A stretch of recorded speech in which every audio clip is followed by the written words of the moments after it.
안녕하세요 여러분. 2학기 두 번째 시간 지금부터 시작해 보도록 하겠습니다. 네, 어떤 반은 아직 첫 번째 수업도 못 들었는데 어떤 반은 금요일날 두 번째 수업을 듣게 돼요. 네, 밤마다 시간표 차이가 있기 때문이니까 좀 이해해 주시길 바라고요. 오늘은 목요일이에요. 여러분들 실시간 수업을 지금 열심히 아마 듣고 계실 거예요. 이 줌이라는 시스템에 대해서 빨리 익숙해지시길 바랍니다. 저도 아직 안 익숙하거든요. 좀 어려운 것 같아요. 자, 미리 예고했던 것처럼 이번 시간에 뭘 얘기할 거냐면, 지난 시간에 우리가 생태계란 생물적 요인과 비생물적 환경 요인으로 나뉘어져 있다고 했었는데, 오늘 배울 내용은 뭐냐면 이 비생물적 환경 요인과 생물적 요인 사이의 상호작용, 즉 환경이 생물에게 어떤 영향을 주는가, 생물이 환경에게 어떤 영향을 주는가에 대해서 몇몇 비생물적 환경 요소를 바탕으로 한번 알아보도록 하겠습니다. 자, 첫 번째는 뭐냐면요, 빛과 생물의 상호작용이에요.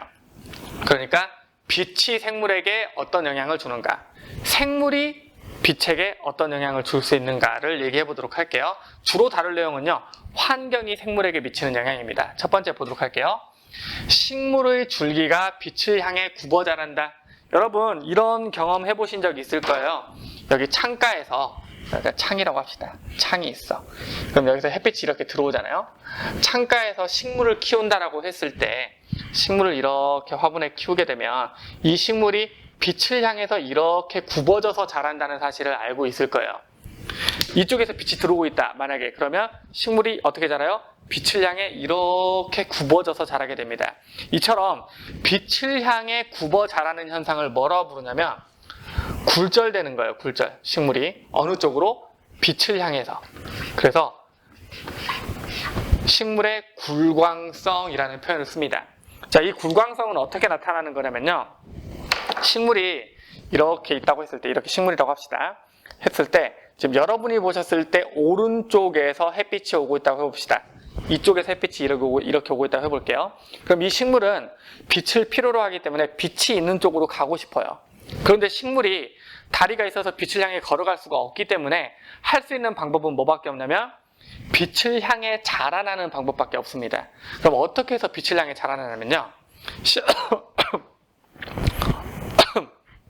식물이 이렇게 있다고 했을 때 빛을 많이 받는 이쪽보다 빛을 많이 안 받는 이쪽에다가 식물의 생장 호르몬인 옥신이라는 물질을 더 많이 분비해버려요. 자, 여기서 보시면 이쪽은 빛이 많이 들어오고 있죠. 이쪽은 빛이 안 들어오고 있죠. 그러면은 빛이 안 들어오는 쪽에다가 옥신이라는 식물의 생장 호르몬을 갖다가 분비해줘요. 생장 호르몬을. 그러면 빛이 안 받는 쪽이 더 빨리 자라겠죠. 자, 생각해 봅시다. 여기 딱 이렇게 보시면 이 상태에서 이쪽은 빨리 안 자라고 이쪽만 빨리 자란다라고 하면 이쪽이 더 길어지니까 이런 식으로 꺾이게 돼요. 여러분 중학교 때 배웠는지 모르겠지만 바이메탈이라는 것도 이런 비슷한 원리거든요. 자, 양쪽이 성장하는 속도가 다르게 되면 성장이 느린 쪽으로 이렇게 꺾이게 되겠죠. 이쪽이 더 길고, 여러분 이 반지 여기 이렇게 원의 호라고 생각을 했을 때 이쪽이 바깥쪽에 있는 호가 더 길게 되잖아요. 맞죠? 이렇게 성장하는 거, 이런 현상을 굴광성이라고 하는데, 어쨌든 결국 식물이 자라나는 방향을 누가 결정한 거야? 빛이라는 환경이 결정한 예라고 볼 수 있겠죠. 자, 두 번째 봅시다. 사슴은 낮의 길이가 짧아지는 가을이 됐을 때 번식을 한대요. 사슴이 언제 번식을 하냐면은 가을에 번식을 해요. 그러니까 가을에 짝짓기를 한다라는 거예요. 가을에 짝짓기를 해요. 왜 가을에 짝짓기를 하냐면 사슴의 임신 기간이 종마다 좀 다르긴 하지만 사슴은 임신 기간이 약 220일에서 260일 정도 된대요. 사슴의 임신 기간이 220일에서 260일 정도 된대요. 자, 그러면 220일에서 260일이면 대략 7, 8개월 되는 거거든요. 임시간 7, 8개월, 8, 9개월 되는 거예요. 평균 8개월 잡으면 되겠네요. 8개월. 즉 짝짓기를 하고 나서 8개월 후에 새끼가 태어나는 거예요. 근데 여러분들 사슴이라는 게 기본적으로 초식동물이잖아요. 이 초식동물인 사슴이 뭘 먹어야 해? 풀을 뜯어 먹어야 돼요. 자, 그런데 아기 사슴이 태어났는데 만약에 한겨울에 아기 사슴이 태어나 봐요. 그러면 아기 사슴이 살 수가 없겠죠. 사슴이 언제 태어나야 풀을 잘 뜯어먹고 오래오래 잘 살 수 있을까? 잘 클 수 있을까? 라고 생각하면 당연히 풀들이 잘 자라나는 봄 이후, 뭐 초여름, 이때 태어나는 게 좋겠죠. 그러니까 가을에 짝짓기를 하고 8, 9개월 후에 태어나게 되면 그게 바로 언제가 되는 거예요? 초여름이 되는 거죠. 그래서 얘네들은 낮의 길이가 길었다가 다시 슬슬 짧아지는 바로 그때 짝짓기를 해서 새끼를 봄이나 초여름에 낳는 거예요. 그렇죠. 생존에 유리한 방식이죠. 결국 이건 뭐예요? 낮의 길이, 즉 1조 시간이죠. 1조 시간. 1조 시간. 빛이 우리에게 쬐어지는 그 시간, 1조 시간이라고 하죠. 1조 시간이 바로 사슴의 짝짓기철을 결정해 준 겁니다. 빛이. 자, 그 다음에 한 식물에서 빛을 많이 받는 잎과 적게 받는 잎이 두께가 다르대요. 여러분, 같은 식물이에요. 식물이 이파리 하나만 가지고 있진 않잖아요. 엄청 큰 나무가 이렇게 자라고 있다고 합시다. 엄청 큰 나무가. 그러면 이 나무 중에서 여기 있는 잎도 있고 뭐 밑에 있는 잎도 있겠죠. 근데 그 잎들의 두께가 다르다라는 거예요. 어떻게 다르냐면 이거는 제가 그림으로 그리기 좀 힘드니까 여기다가 그림을 띄워보도록 할게요. 나와라. 얍. 착. 보시면 어떻게 되냐면 이 빛이라는 게 매우 강하면, 그러니까 일단 생각해 봅시다. 식물은 빛이 있어야 그 빛을 통해서 광합성을 할 수 있어요. 빛이 있어야, 맞죠? 근데 빛이 약하면 잎을 조금 뚫고 들어가다가 더 이상 뚫고 못 들어가겠죠. 그러면은 그리긴 그려야 되나 잠깐? 이렇게 잎이 있다고 칩시다. 여기에 이렇게 얇은 잎이 있고 두꺼운 잎이 있다고 칩시다. 자, 그러면 햇빛이 약할 때는 예를 들어서 여기까지 햇빛이 통과할 수 있어요. 그러면은 여기서 광합성이 모두 일어나겠죠. 하지만 햇빛이 약한데 잎의 두께가 두껍게 되면 빛이 여기까지밖에 침투를 못하니까 이 아래쪽에 있는 엽록체에서는 광합성이 일어나요, 안 일어나요? 안 일어나겠죠. 아무 의미 없는 두께가 되는 거예요. 그래서 식물은 어떤 선택을 하게 되냐면 빛이 많이 닿는 곳, 그러니까 빛이 강하게 내리쬐는 곳은 그 빛을 모두 활용하기 위해서 잎을 두껍게 만들어요. 빛이 강하니까 밑에까지 뚫고 들어오겠죠, 맞죠? 근데 빛이 약한 부분, 그러니까 예를 들어 나무로 치면 나무의 안쪽, 아래쪽에 있는 잎들 같은 경우에 빛이 약하니까 굳이 두껍게 만들 필요가 없는 거예요. 그러면 이렇게 나뭇잎을 얇게 만드는 겁니다. 그래서 한 식물 내에서도 빛을 많이 받는 부분의 잎은 두꺼워지게 되고 빛을 조금 받는 부분의 잎은 얇아지게 되는 것. 이것도 결국 빛이라는 환경 요인이 생명체의 어떤 특성을 결정하게 된 거죠. 맞죠?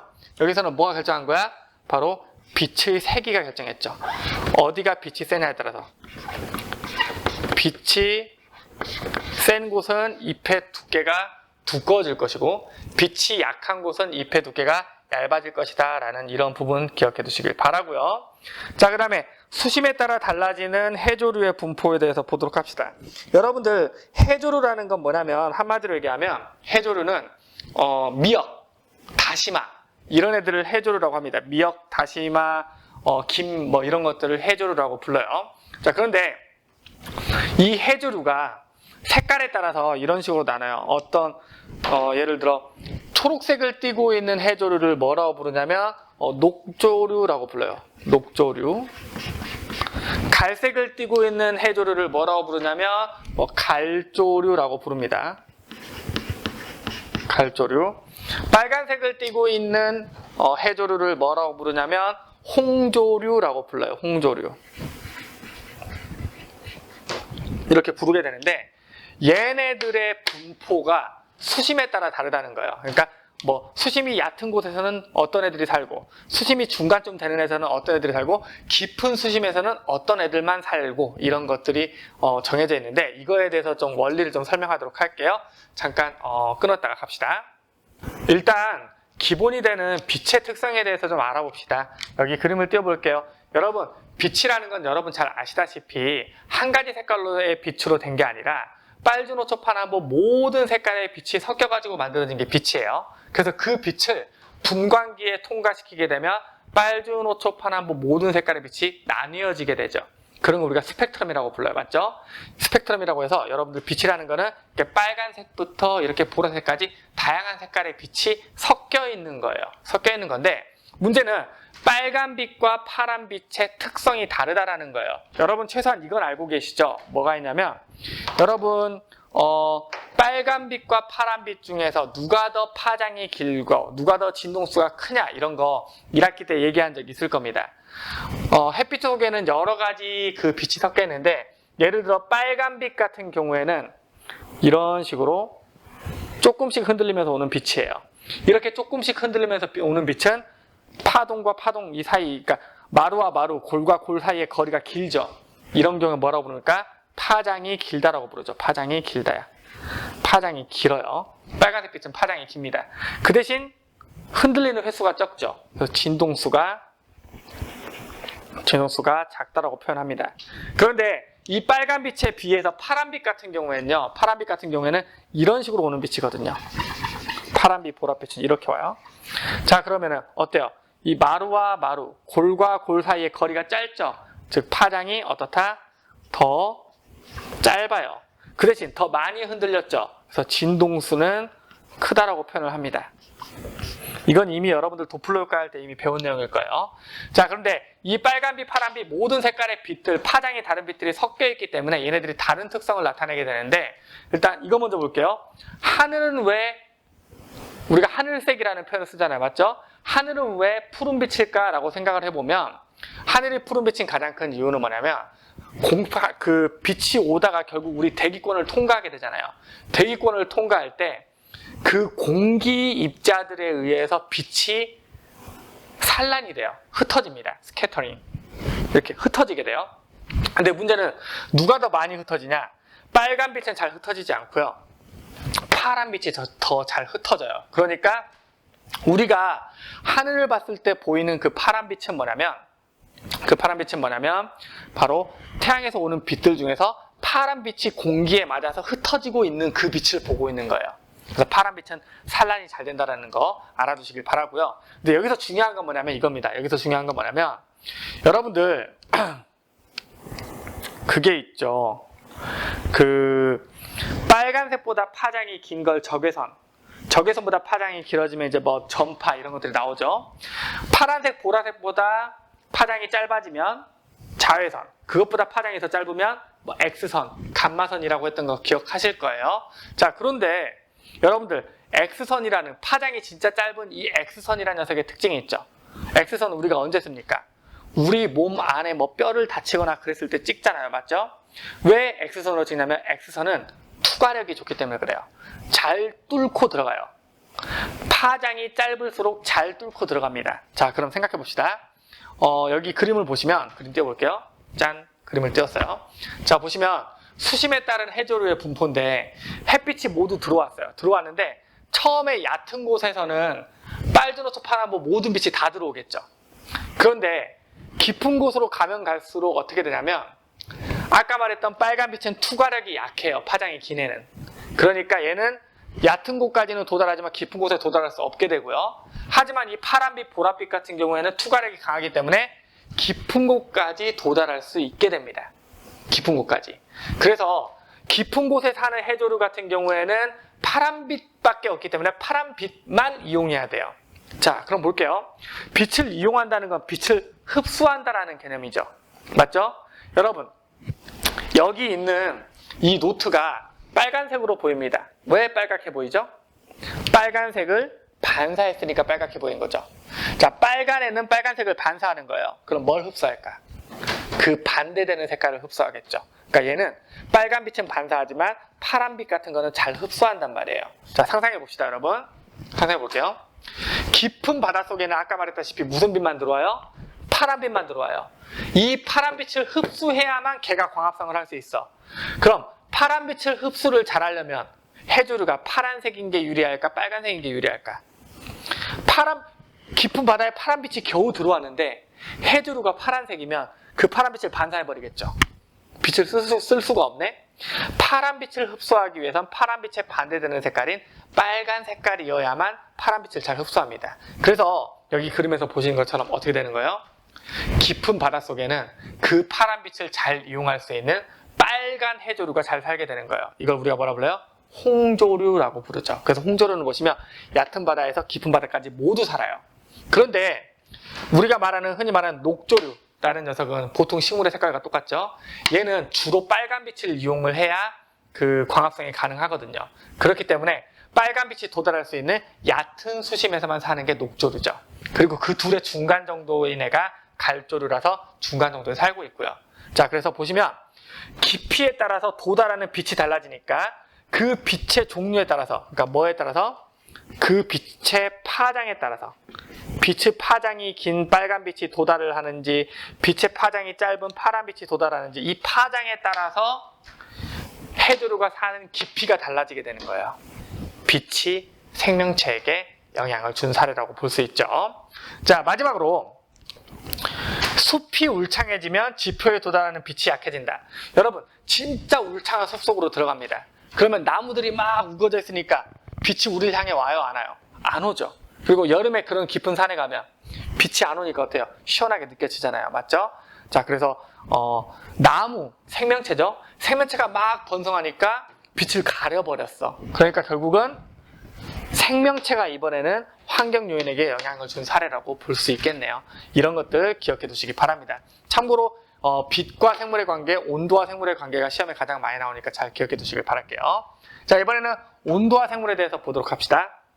여러분, 우리 양평하면 떠오르는 나무가 있죠. 양평나무 뭡니까? 양평군의 어떤 군목이라고 할 때는 양평의 나무 뭡니까? 은행나무죠. 근데 이 은행나무가 가을이 되면 노랗게 단풍이 들어요. 그리고 나중에는 결국 그 단풍이 떨어지게 되죠. 맞죠? 자, 은행나무는 왜 가을이 됐다고 생각해서 단풍과 낙엽을 만드느냐? 바로 기온을 감지하는 거예요. 은행나무가 온도가 낮아졌네? 이 정도 이상 낮아지게 되면 난 더 이상 이 잎을 가지고 광합성을 하는데 효율이 너무 떨어져. 잎을 버리고 이제 봄이 올 때까지 기다려야 되겠어 라고 해서 단풍을 들게 하고 낙엽을 떨굽니다. 은행나무의 단풍과 낙엽은 기온, 온도의 영향 때문이다 라는 거 알아두시고요. 자, 그 다음 여러분들, 개구리는 이제 양서류죠. 양서류와 파충류의 공통점이 있습니다. 바로 이 녀석들은요, 변온동물이라고 불러요. 변온동물. 뭐냐면 온도가 변하는 동물이에요. 온도가 변하는 동물. 주변 환경에 따라 체온이 변합니다. 그러니까 추운 겨울이 되면 개구리는 체온이 낮아지게 돼요. 그럼 체온이 낮아지면 무슨 일이 생기냐면, 여러분, 생명체가 살아가기 위해서 꼭 해야 되는 것 중에 하나가 기억나시죠? 뭡니까? 바로 물질, 잠깐만요. 잉크가 샜어. 잠깐만요. 물질 대사죠. 맞죠? 물질 대사. 그리고 물질 대사라는 걸 제가 뭐라고 정했냐면 생명체 내에서 일어나는 화학 변화예요. 맞죠? 화학 반응입니다. 그리고 이것도 기억나실 거예요.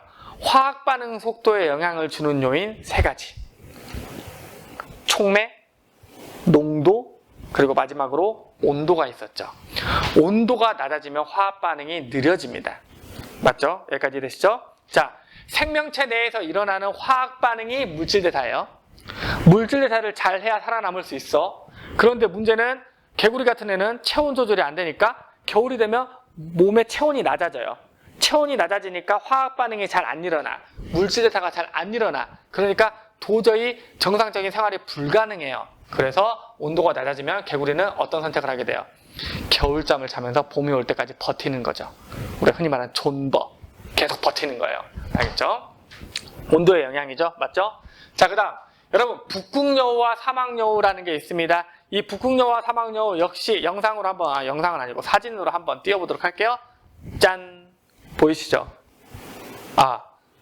예, 얘는 지금 에디예요. 에디. 예, 뽀로로에 나온 에디. 다시 띄워볼게요. 짠! 보이시죠? 맞죠? 여러분, 하나는 북극여우고 하나는 사막여우예요. 북극과 사막의 가장 큰 차이점이 뭐냐면 북극은 추워요. 사막은 덥습니다. 그래서 더운 곳에 사는 사막여우 같은 경우에는 자신 몸에서 나오는 열을 최대한 방출해야 되잖아요. 열을 잘 방출하기 위해서 귀가 엄청 커요. 귀를 통해서 막 열을 방출하는 거예요. 귀를 통해서. 그리고 보시면 꼬리 같은 경우도 풍성하지 않죠. 괜히 풍성한 털을 가지고 있어 봐야 열이 배출이 안 되거든요. 그런데 반대로 북극에 사는 북극여우 같은 경우에는 추운 곳이니까 최대한 열을 방출하지 않고 열을 지키는 게 목적이죠. 그러니까 북극여우는 귀가 클까 작을까? 귀가 작아요. 귀가 작아서 여기 귀를 통해서 나가는 열을 최대한 막으려고 합니다. 그리고 풍성한 꼬리털을 가지고 있어가지고 그걸로 열을 지키려고 하죠. 온도에 따라서 그러니까 사는 곳이 북극이냐 사막이냐에 따라서, 사는 곳이 춥냐 덥냐에 따라서 서로 다른 형태로 진화한 거라고 볼 수 있죠. 자, 방금 사진 보셨으면 알겠지만 뽀로로에 나오는 에디는 북극 여우를 닮았나요? 사막 여우를 닮았나요? 털 색깔을 봐도 그렇고 귀 크기를 봐도 그렇고 확실히 사막 여우를 닮았죠. 자, 일단 알아두시기 바라고요.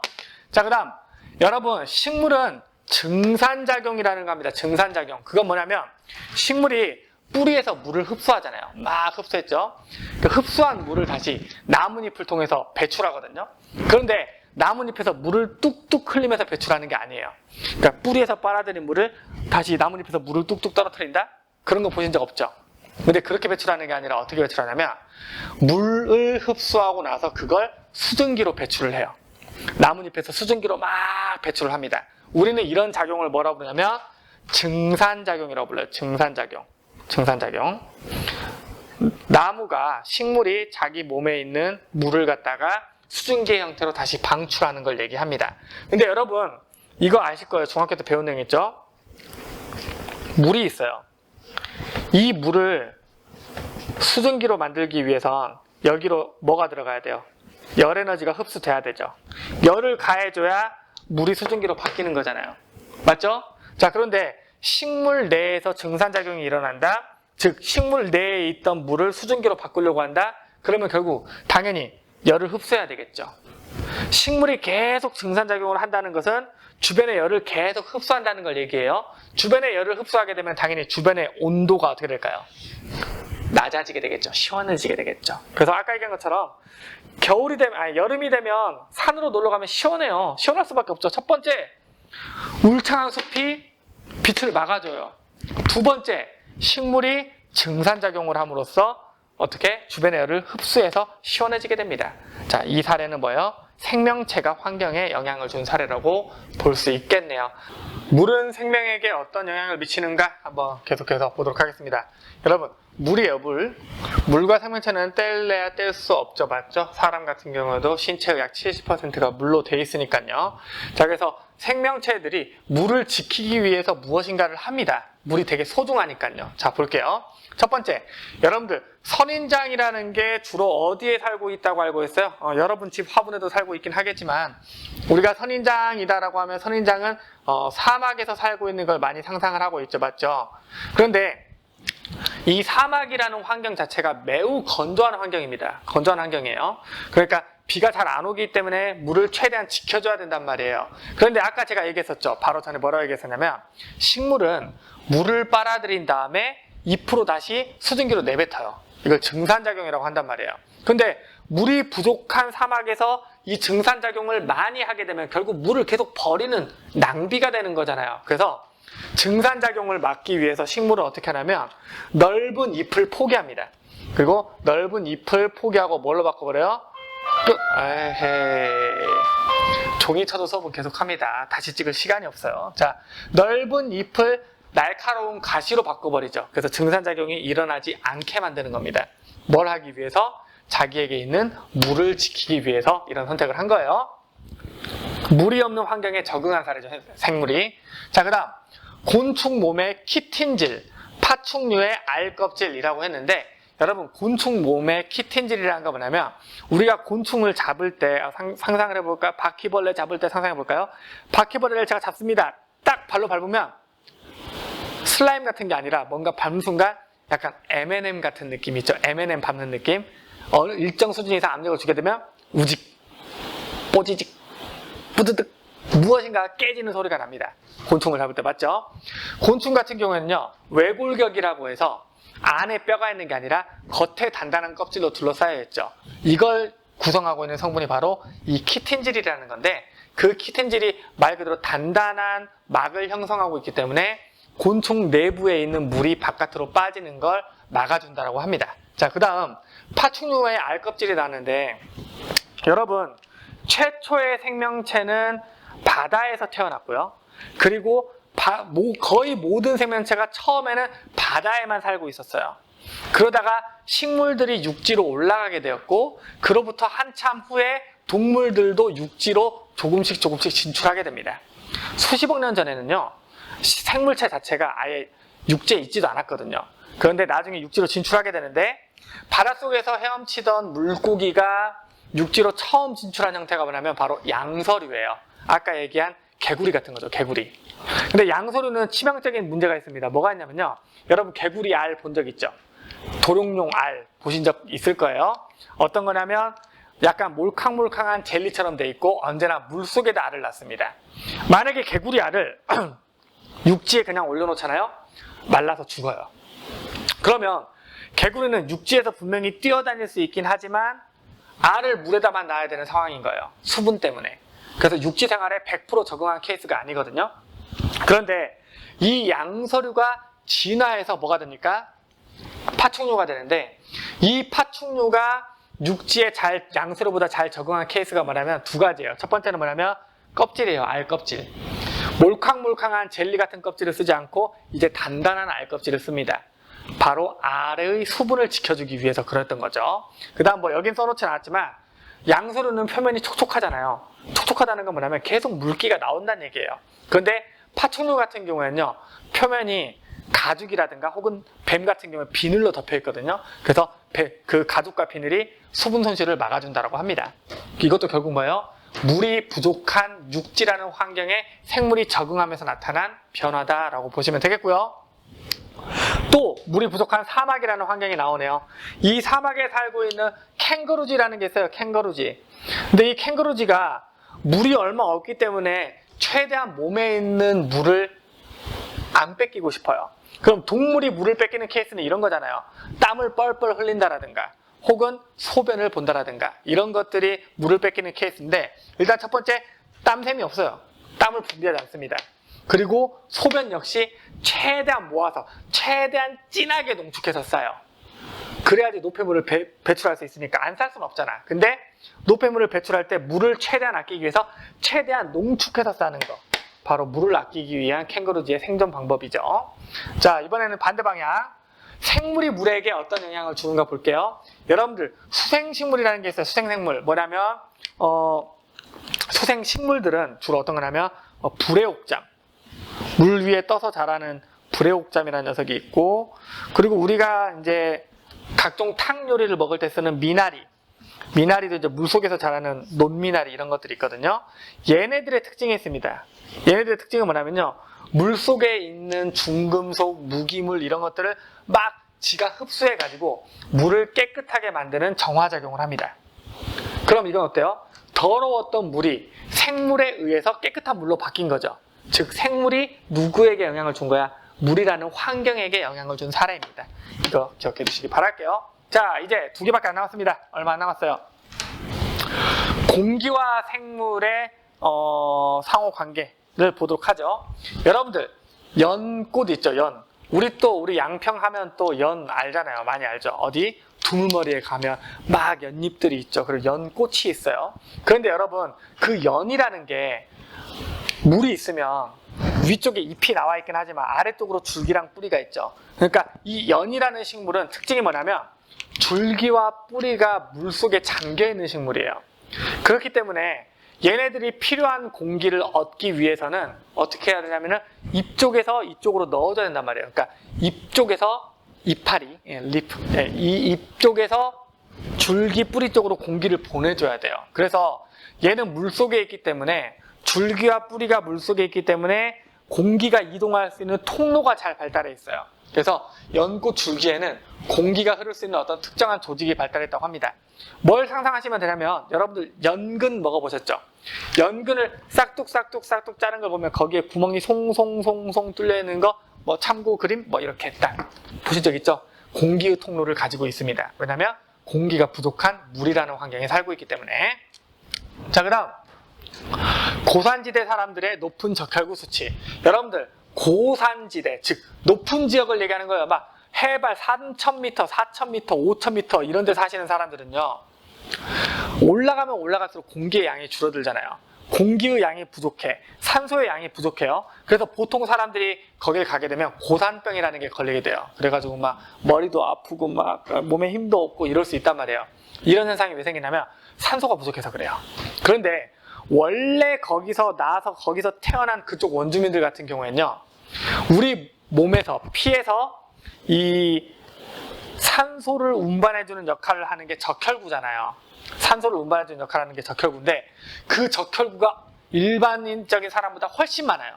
높은 지역에 사는 사람들은. 그래서 이 적혈구가 산소를 잘 운반해주기 때문에 높은 지역에서도 잘 살아갈 수가 있는 겁니다. 실제로 등반가들이 산소 마스크를 끼고 올라가는 높은 곳에도 그쪽 지역 원주민들은 산소 마스크 끼지 않고 막 올라가거든요. 이런 것들이 가능한 게 뭐다? 바로 공기가 부족한 환경이 높은 적혈구 수치를 만들어줬기 때문이다. 공기와 생물의 상호작용이고요. 이번엔 반대로 생물이 공기에 영향을 주는 거 보도록 할게요. 여러분 여기 막 나무가 우거져 있어요. 숲이 우거져 있습니다. 숲이 우거진 곳에 딱 가게 되면 공기가 정말 맑고 깨끗한 것 같아. 그럴 수밖에 없는 게 숲이 우거진 곳에서는 계속해서 광합성을 하죠. 광합성을 하니까 그 지역의 산소 농도가 아무래도 증가할 수밖에 없겠죠. 뭐예요? 생명체가 한 광합성이 산소의 농도, 즉 공기의 조성을 바꿔버렸죠. 영향을 준 거예요. 자, 진짜 마지막 토양과 생물의 관계 봅시다. 여러분들 생명체는 약간 식물 같은 경우에는 일단 탄소는 이산화탄소를 섭취해서 얻고요. 수소와 산소 같은 경우에는 물을 섭취해서 얻는단 말이에요. 근데 문제는 질소라는 아주 중요한 단백질을 만드는데 아주 중요한 성분이 있는데 이 질소 성분은요 어떻게 얻는 방법밖에 없냐면 땅 속에 있는 뭐 질산이온이나 암모늄 이온 같은 걸 흡수해서 얻는 방법밖에 없습니다. 뿌리에서 흡수하는 방법밖에 없어요. 땅 속에서 흡수하는 방법밖에 없습니다.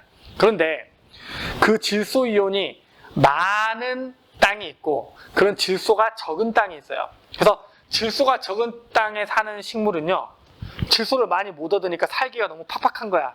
근데 우연히 곤충을 딱 흡수했는데 곤충이라는 게 그 동물이기 때문에 단백질이 많이 포함됐잖아요. 그래서 곤충을 분해시켜서 봤더니 엄청난 양의 질소를 얻을 수가 있는 거예요. 그래서 질소가 부족한 토양에 살고 있는 애들이 곤충을 잡아먹음으로써 질소를 보충하는 거. 그러니까 이게 왜 이런 일이 생긴 거예요? 토양에 질소가 부족했기 때문에 바로 이런 식물들도 탄생하게 된 거죠. 토양의 성질이 어떤 생물의 어떤 특징을 결정하게 된 거고요. 자, 그 다음 여러분들 땅 속에는 사실 보이지 않는 세균들이 많이 살고 있거든요. 그런데 세균들 중에서 산소를 이용해서 물질 대사를 하는 세균을 산소호흡 세균이라고 부르고요. 산소 없이 막 물질 대사하는 세균을 무산소호흡 세균이라고 불러요. 자, 그런데 공기가 많이 있는 토양은 공기가 많으니까 산소호흡 세균들이 많이 살고 있겠죠. 근데 정말 막 토양이 너무 빽빽하게 공기가 안 차 있는 토양 같은 경우에는 공기가 적은 환경이니까 어쩔 수 없이 산소호흡을 하지 않는 무산소호흡 세균들이 많이 분포하게 될 겁니다. 그래서 토양 속에 살고 있는 세균의 종류를 결정하는 건 결국 토양 속에 있는 공기의 양이 결정하는 거잖아요. 그래서 토양의 성질에 따라 세균의 분포가 달라지고 있는 거 보여주고 있고요. 마지막으로 여러분 토양 속에 좋은 미생물이 산다라든가 혹은